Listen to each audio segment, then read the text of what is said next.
Grace Slick, an iconic voice that resonated through the psychedelic rock era of the 1960s, has etched an indelible mark on the musical landscape. As the leading vocalist for bands like Jefferson Airplane, Jefferson Starship, and Starship, she became a defining figure in the music of the 60s and 70s. She's hailed alongside rock stars Stevie Nicks, Patti Smith, and Janis Joplin as one of the most prolific female musicians of her time. Since she first appeared on the San Francisco music scene in her 20s, Slick was a force to be reckoned with. She never held back. Now 84 years old, the rock icon has many stories to tell, including her biggest regret, why she doesn't play music anymore, and some lesser-known aspects of her life and career. Keep watching as we delve into the untold truth of Grace Slick. Grace Barnett Wing, who would later become widely known as Grace Slick, entered the world on October 30th, 1939, in Illinois. Her early life was characterized by frequent relocations due to her father's job demands, giving her the opportunity to experience life in diverse cities such as Chicago, Los Angeles, and San Francisco. This nomadic lifestyle eventually led her to settle in Palo Alto, California. After completing high school, Grace's thirst for knowledge and new experiences took her to several colleges, extending her journey to the bustling streets of New York City and the sun-kissed beaches of Miami. By the age of 20, she had already experienced a variety of American cultural landscapes, enriching her perspective and undoubtedly influencing her future artistic endeavors. However, Grace's academic journey took an unexpected turn when she met Gerald "Jerry" Slick in the early 60s. Jerry, a burgeoning filmmaker, captivated Grace's heart, leading her to make the bold decision to leave college and marry him in 1961. The newlyweds then moved to San Francisco, lured by the promise of Jerry's potential in the film industry. During this transformative period, Grace didn't just play the role of a supportive spouse, she embarked on her own path of artistic exploration. She found work as a model in a department store, a job that likely exposed her to the vibrant and diverse cultural scene of San Francisco. It was in this stimulating environment that Grace began to dabble in music composition. Her innate talent for music wasn't just a hobby, it became an integral part of her life. She even contributed musical arrangements for Jerry's film projects. Grace and Jerry's partnership, both personal and creative, lasted a decade, coming to an end in 1971. In 1965, a pivotal year in the history of rock music, Grace Slick embarked on a remarkable musical journey with the Great Society. This ensemble, composed of Grace's distinctive vocals and guitar skills, her husband Jerry Slick on drums, her brother-in-law Darby Slick on lead guitar, and David Miner on bass, brought a fresh sound to the burgeoning psychedelic scene. The Great Society drew inspiration from the then-emerging group Jefferson Airplane, and it was within this creative crucible that the iconic song White Rabbit was conceived. Legend has it that Grace penned White Rabbit, a song that would later become synonymous with the psychedelic era, in a mere hour. This mesmerizing tune, known for its evocative lyrics and haunting melody, was designed to emulate the hallucinatory effects of psychedelic drugs when performed live. Its accelerated tempo in live performances contributed to the surreal, otherworldly atmosphere it created, earning Grace the moniker the Acid Queen. By the end of 1965, the Great Society had gained significant traction in the music scene, and was offered the opportunity to record in a professional studio. This session yielded the single Somebody to Love, a track composed by Darby Slick. Darby's musical direction was leaning towards a raga-influenced style of psychedelia, infusing elements of Indian classical music into their sound. This new musical direction, while innovative, may not have entirely resonated with Grace's artistic vision. In the transformative years between 1966 and 1972, Grace Slick's musical journey took a significant turn when she joined Jefferson Airplane. The departure of the band's lead singer in the fall of 1966 opened a door for Grace. Impressed by her unique style and powerful vocals, Jack Cassidy, the bassist of Jefferson Airplane, extended an invitation to her to join the band. Grace, seeking a more professional and ambitious musical environment, decided to leave the Great Society, the band she formed with her family, to embark on this new adventure. With Grace's arrival, Jefferson Airplane's musical direction underwent a notable transformation. The band, initially known for its folk rock sound, began to explore and embrace the psychedelic sounds that were becoming emblematic of the era. Grace, often referred to as the Acid Queen due to her powerful influence and distinct style, played a key role in this evolution. One of the most notable contributions Grace made to Jefferson Airplane was the introduction of two songs she had developed with The Great Society, White Rabbit and Somebody to Love. These tracks were re-recorded for Jefferson Airplane's second album, Surrealistic Pillow. Both singles soared to the top 10, catapulting the band to national fame and solidifying their place in the annals of rock history. As Jefferson Airplane's popularity surged, Grace found herself in the spotlight on major television shows. However, not all of these appearances were without controversy. In a performance on the Smothers Brothers Comedy Hour, Grace's decision to appear in blackface, concluding with a fist-raised salute to the Black Panthers, sparked significant attention and debate.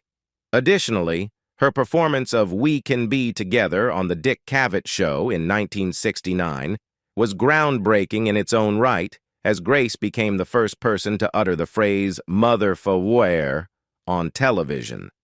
During the period from 1970 to 1984, Grace Slick's musical career entered a new phase with the formation of Jefferson Starship, following the departure of Jack Cassidy and Jorma Kaukonen from Jefferson Airplane to create their own band, Hot Tuna. This new venture, Jefferson Starship, marked a departure from the psychedelic sound of Jefferson Airplane, embracing a more diverse range of musical styles and achieving significant success in its own right. Simultaneously, Grace embarked on a journey as a solo artist, exploring her own creative vision. This period saw her recording several albums, showcasing her versatility and depth as a musician. Her solo work was recognized with a Grammy nomination, underscoring her talent and impact on the music industry. Among her solo releases, the album Dreams stands out as particularly significant. It was considered her most personal work, as it delved into her experiences with 12-step program meetings. The early 70s also brought personal changes for Grace. In 1971, she welcomed her daughter, China, with Paul Kantner, who was the lead guitarist of Jefferson Airplane. Grace and Paul's relationship, which lasted from 1969 to 1975, also signaled the end of her marriage to Jerry Slick. It was during this time that David Crosby, a renowned singer-songwriter, affectionately nicknamed her the Chrome Nun, while Kantner was dubbed Baron von Tollbooth. This playful naming led to the release of an album in 1973 titled Baron von Tollbooth and the Chrome Nun, which featured both Kantner and Slick. In 1976, Grace's personal life took another turn when she married Skip Johnson. This partnership lasted until 1994, marking a significant chapter in her life. From 1984 to 1989, Grace Slick found herself in a unique position with the band Starship, the latest evolution of the group that had begun as Jefferson Airplane. By this time, she was the sole original member from the band's earliest incarnation still with the group. Despite the significant changes in lineup and musical direction, Starship managed to achieve remarkable commercial success, particularly in the mid-1980s. The band's sound during this era was a stark contrast to the psychedelic rock of Jefferson Airplane and the earlier rock tones of Jefferson Starship.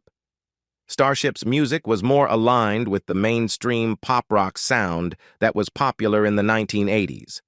They scored major hits, most notably with We Built This City, a song that topped charts worldwide and became an anthem of the era. Another significant success was the release of No Protection, their second album during this period, which featured the hit Nothing's Gonna Stop Us Now.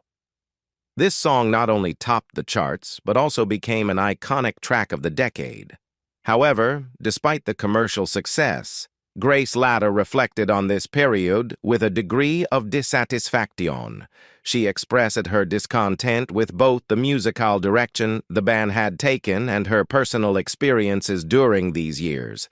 The style of music that Starship was producing diverged significantly from her artistic roots and preferences, leading to a sense of disconnect. In 1989, a pivotal moment came for Grace and the band. It marked a turning point where, despite the success and fame Starship had achieved, there was a collective realization that the journey they were on was reaching its end point. Amidst these personal and professional changes, an opportunity for a Jefferson Airplane reunion presented itself. The band decided to come together once again to release a self-titled reunion album and embark on a tour. This reunion, steeped in nostalgia and a return to their musical roots, proved to be extremely successful, rekindling the magic that had initially made Jefferson Airplane a household name in the 1960s and 1970s. The tour was met with enthusiasm from fans old and new, serving as a reminder of the band's enduring legacy and influence. However, despite the success of the reunion, it was clear that this was a final chapter rather than a new beginning. Once the tour and the year concluded, the bandmates amicably decided to go their separate ways. For Grace, this was a poignant moment to step back and reflect on her illustrious career. Grace Slick, renowned for her captivating presence as a vocalist and musician in the rock and roll world, has always stood out for her distinctive style on stage. She carved a niche for herself, not just as a female artist, but as a compelling performer in her own right. Her ability to captivate audiences went beyond her powerful voice. It was also in the unique way she held herself during live performances. With a microphone in hand, Grace commanded the stage with an understated grace, differing from the often energetic and flamboyant movements typical of rock lead singers. Her movements were subtle, almost gentle, swaying rhythmically as if she was experiencing the music's spell-binding effect for the first time. This understated elegance made her live performances a mesmerizing experience for her fans. But what was the origin of this distinctive style? In an interview with the Wall Street Journal, Grace Slick revealed the surprising truth behind her on-stage demeanor. "People in the audience thought I moved around on stage like a panther," she said. "I'm actually a klutz. The reason I moved so carefully was to avoid tripping and breaking my neck." This candid admission sheds light on the pragmatic reasons behind her careful movements. What audiences interpreted as a deliberate, panther-like grace was, in fact, a cautious approach born out of self-preservation. This revelation about Grace Slick's stage presence is a testament to her natural charisma. Even her cautious movements, designed to avoid accidents due to her self-professed clumsiness, contributed to her enigmatic stage persona. It underscores how her unique charm and presence were enough to create an unforgettable experience for her audience, regardless of her movement on stage. Her style, intentional or not, became a signature part of her performances and added to the mystique that has made her a legendary figure in rock and roll history. Following the nostalgic wave of the Jefferson Airplane reunion tour, Grace Slick made the momentous decision to retire from the music industry. This choice came after a period of introspection and recognition of her own evolution, both as an artist and an individual. In a candid 1988 interview, she boldly stated her belief that rock and rollers over the age of 50 should step back, a perspective she applied to herself. Grace's views on the age and relevance in rock and roll were further elaborated in a 2007 interview, where she remarked, "You can do jazz, classical, blues, opera, country until you're 150, but rap and rock and roll are really a way for young people to get that anger out." She expressed her conviction that it becomes incongruous to perform songs that no longer resonate with one's current state or feelings. Grace's retirement wasn't just a withdrawal from performing. It represented a shift in her creative expression. She believed that artists should remain true to their current selves, and as her own passions and perspectives changed with time, so did her mode of expression.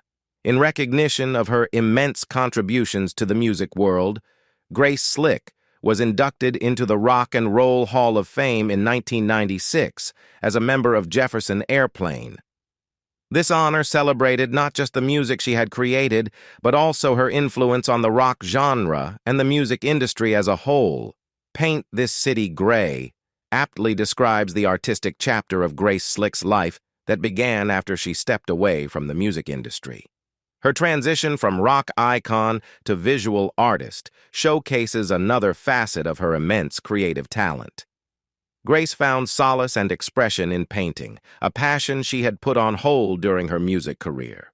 She had a particular affinity for painting animals, finding their forms and characters both amusing and inspiring. Grace's venture into painting wasn't entirely new. She had previously dabbled in the art for the cover of her 1974 solo album, Manhole, a rare instance where her music and art intersected. However, post-retirement, she fully immersed herself in the world of visual arts. In 1998, Grace shared her life story through the pages of her autobiography, Somebody to Love, a Rock and Roll Memoir.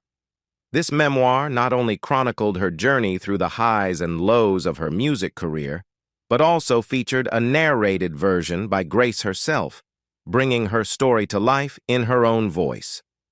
An intriguing aspect of her book was the inclusion of her own artwork. Persuaded by her agent, Grace included illustrations of some of her contemporaries, adding a personal touch to her memoir.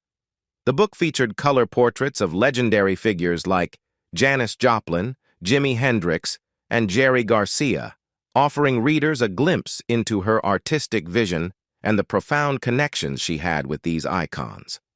Grace's involvement in the art world extends beyond the pages of her autobiography. She is actively engaged in her gallery showings, where she enjoys direct interaction with attendees. At these events, she indulges in conversations with fans and art enthusiasts, takes photographs, and adds a personal touch by signing the back of paintings purchased by admirers. Grace Slick, with her indelible presence in the music scene, played a pivotal role in shaping the counterculture movement of the 1960s. Her influence extended far beyond her role as a lead vocalist. It was her entire persona, encompassing her music, style, and activism, that left an enduring mark on this era of change and protest. Her powerful vocals and the unique, almost ethereal quality of her music helped define the sound of a generation seeking to redefine societal norms.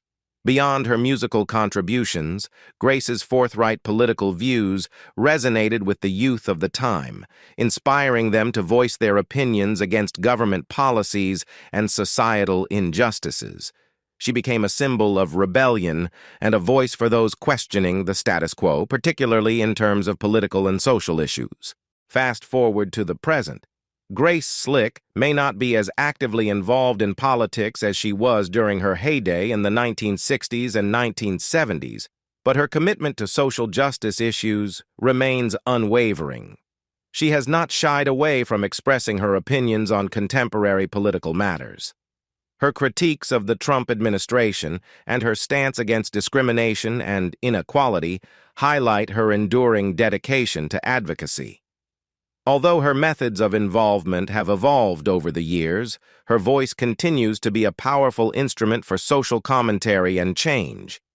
Grace Slick's candidness about her struggles with substance abuse is a significant aspect of her story, one that she openly discusses in her autobiography and various interviews.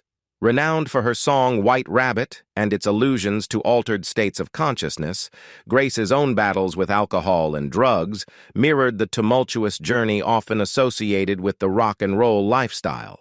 Her issues with alcoholism particularly impacted her career in the 1970s.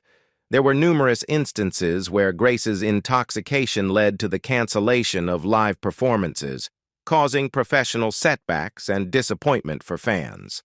Acknowledging the severity of her addiction, Grace sought help and was admitted to rehabilitation centers twice, once in the 1970s and again in the 1990s. Grace's struggles with substance abuse also led to legal troubles.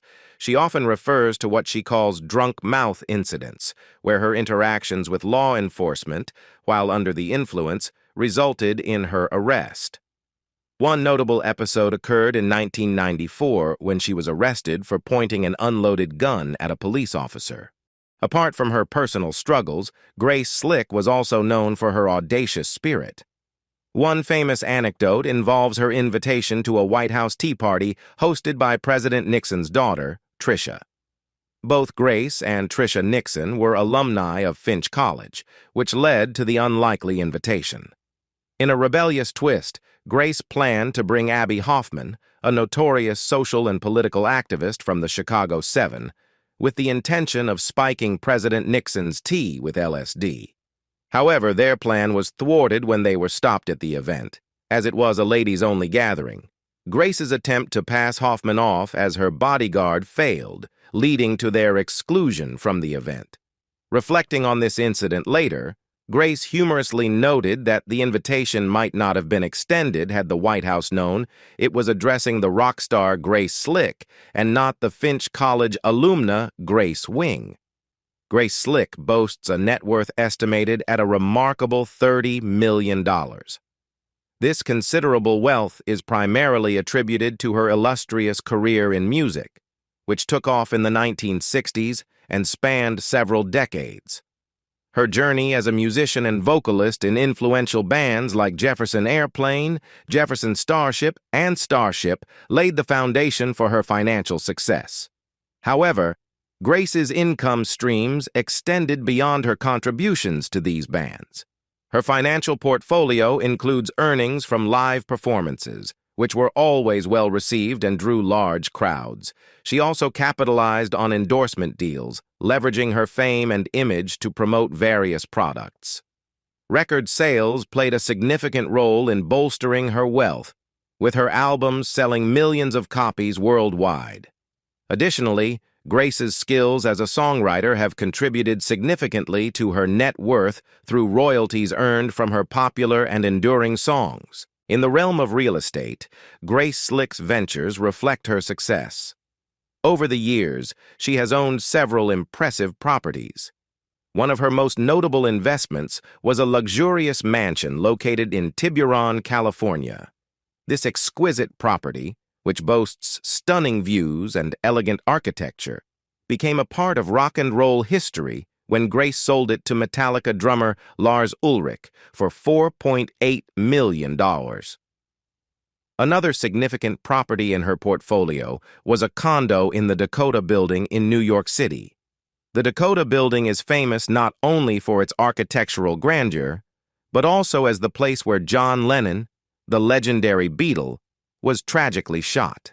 Grace Slick, though stepping back from the music scene, has never completely faded from the public eye. Her sporadic appearances at various events remind us of her enduring influence and the multifaceted nature of her talents.